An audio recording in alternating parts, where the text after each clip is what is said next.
Mesdames et messieurs, le chœur du millénaire de l'archidiocèse grec d'Australie va interpréter l'hymne olympique.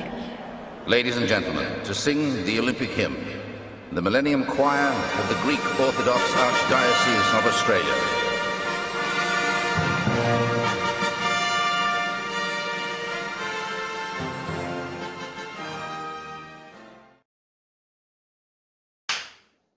Bonjour, je m'appelle Lilou et je voudrais savoir si tu es aussi fort que les garçons. Bonjour Lilou.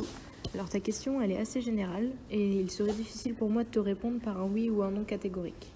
En effet, sur les compétitions internationales, nous courons filles et garçons séparés car au niveau physiologique, un garçon s'il s'entraîne autant qu'une fille est normalement plus rapide. Il a plus de force, plus de puissance, donc la puissance c'est la force et la vitesse réunies. Cependant, je peux être aussi rapide, voire être devant certains garçons sur d'autres compétitions. Par exemple, sur un aquathlon, l'aquathlon c'est natation plus course à pied. L'an passé, à Meaux, je termine deuxième garçon et filles confondues.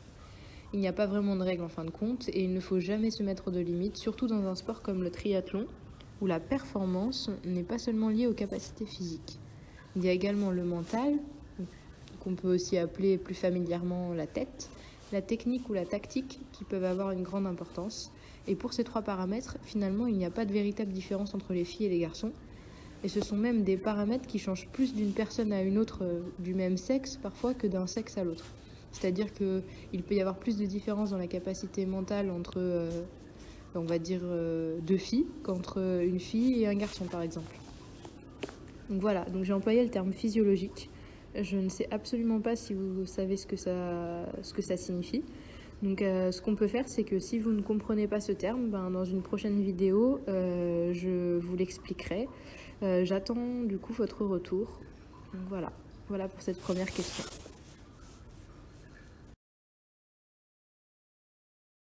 Bonjour, je m'appelle Preston et je voudrais savoir si parfois à l'entraînement tu t'entraînes avec des garçons.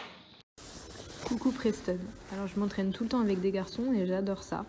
Justement parce qu'ils peuvent me rendre meilleure en m'obligeant à me dépasser à chaque entraînement.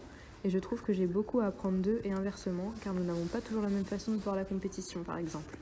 Et en plus, comme nous ne courons pas dans la même catégorie et que nous ne sommes pas sur le même classement final, il n'existe pas de concurrence directe entre nous et je trouve que nos relations sont plus saines que ce que j'ai pu vivre auparavant quand j'étais à Montpellier par exemple, où j'étais dans un groupe qui était 100% féminin.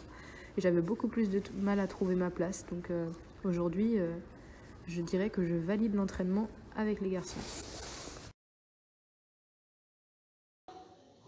Bonjour, je m'appelle Micha, je voudrais savoir comment tu fais pour pas s'entraîner. Bonjour Michal, on m'a toujours appris que derrière une défaite il y avait souvent du positif. Tu construis les victoires de demain grâce aux échecs d'hier en quelque sorte. Donc, je m'explique, quand tu perds tu essaies d'en analyser les raisons. Pourquoi est-ce que j'ai perdu? Ai-je mal appliqué cette consigne? Ai-je mal travaillé sur l'entraînement? Etc.